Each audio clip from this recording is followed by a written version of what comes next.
Les dictatures, les répressions, la barbarie souvent, mais aussi la misère, poussent des millions d'êtres humains sur les chemins de l'exil en quête d'un avenir meilleur.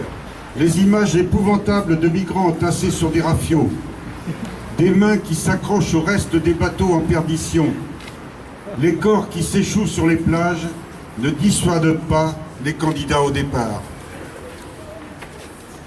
Rien ne peut arrêter ceux qui luttent pour leur survie et celle de leurs proches, quitte à risquer leur vie, trop souvent confiée aux mafias des passeurs. L'année n'est pas terminée et déjà 3970 personnes sont mortes en mer Méditerranée. Plus de 12 000 depuis le 1er janvier 2014, l'équivalent d'une ville comme Tarnos. D'autres sont arrivés par voie de terre, après de longs et douloureux périples. Parmi eux, certains sont morts sur les routes ou dans le désert. Ils sont si nombreux à avoir fui ces dernières années ces pays meurtris par les guerres et la misère. Nombreux certes, mais il faut rappeler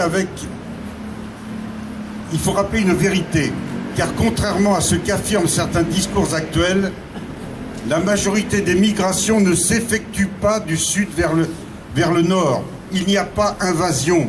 Seule une minorité de migrations se dirige des pays en développement vers les pays développés. La plupart des migrations s'effectuent entre pays de même niveau de développement. Et ce sont souvent les pays frontaliers, souvent les plus pauvres, qui accueillent la majorité des réfugiés. C'est pourquoi les associations des droits de l'homme considèrent que l'Europe et la France n'accueillent quand même pas assez. Parmi tous les migrants qui sont arrivés en Europe, il y a les Calaisiens, ceux qu'on appelle les délocalisés, ceux qui viennent de Calais, et qui sont arrivés aujourd'hui, ces jours-ci, dans nos communes landaises. Ils pensaient rejoindre l'Angleterre. Pour certains, ils y pensent encore, car une partie de leur famille est outre-Manche. Ils ne resteront sans doute pas dans les Landes. Mais d'autres déjà désirent arrêter là le long périple et déposer chez nous, dans les Landes et ailleurs, chez nous terre d'accueil, leur bagage de souffrance, de tragédie, de déchirements familiaux et amicaux dus à la séparation.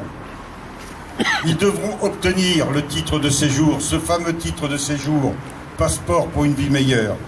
Nous serons là, citoyens solidaires, pour les aider à affronter les diverses difficultés. Quand les tragédies humaines sont à nos portes de nos communes landaises, quand nos amis migrants avec leurs baluchons si légers et leurs souffrances personnelles si lourdes, qu'attendent que nous leur tendions la main, nous ne nous dérobons pas. Et tous ici, dans notre diversité, nous leur ouvrons la porte avec les mots de bienvenue. Mais il existe un vrai clivage rédhibitoire, un clivage inscrit dans les tragédies de l'histoire. Ce clivage, c'est celui qui oppose ceux, heureusement nombreux dans notre département, pour qui le mot fraternité a toujours un sens profond, et les autres, ceux d'un parti extrémiste qui entendait vomir leur haine xénophobe dans nos rues. Ils sont finalement restés dans leur tanière avec leurs slogans racistes et leur haine rancie. Mais nous sommes là pour décliner le mot bienvenue dans toutes les langues. Nous sommes là parce que, comme le disait fort justement Jean-Yves Montus, et Daniel vient de le rappeler, nos cœurs sont ouverts et nous devons l'assumer. Et ajoutait-il, parce que le secteur sud des Landes a été le réceptacle de tant de migrations. Et ce dernier rappel est fondamental. Là encore, il illustre la fracture insurmontable entre ceux qui nourrissent la République de la diversité de ses apports migratoires et cette extrême droite. Souvent d'ailleurs aussi la droite extrême, parce que la frontière est parfois très ténue entre les deux. Cette droite extrême qui décidément n'a rien retenu de l'histoire et reproduit toujours les mêmes exclusions, les mêmes haines raciales, sachant, et nous le savons tous, que les mêmes causes nourrissent souvent les mêmes effets, et nous connaissons certains des effets les plus dramatiques dans l'histoire.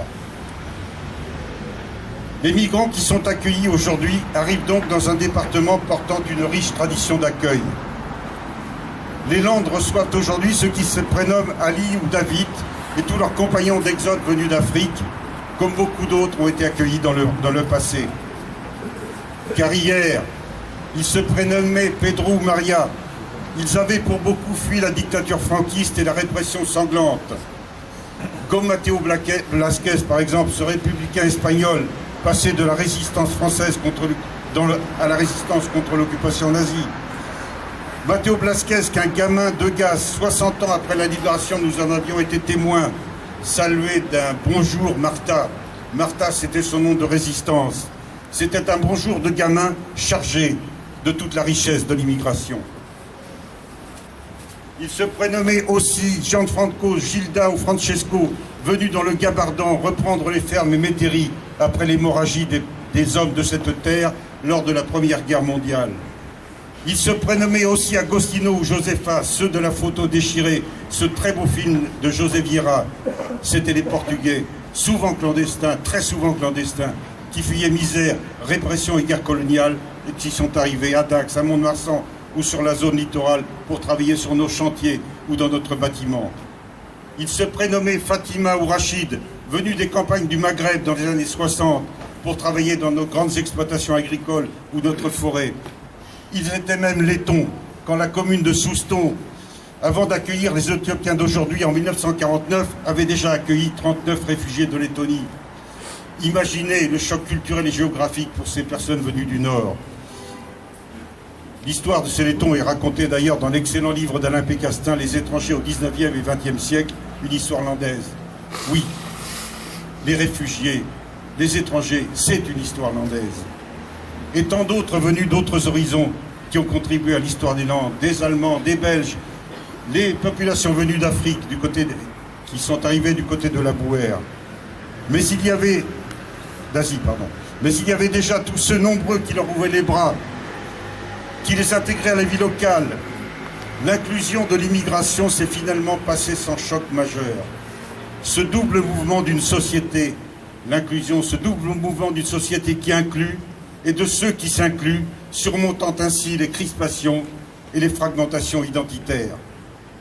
Nous nous inscrivons dans cette histoire en recevant nos amis migrants, comme ont accueilli ceux d'hier, dans nos services d'État, dans nos collectivités locales, dans nos associations, dans nos relations de voisinage, sur nos marchés ou dans la rue, nous saurons leur exprimer toute notre amitié et toute notre fraternité. Bienvenue, amis migrants.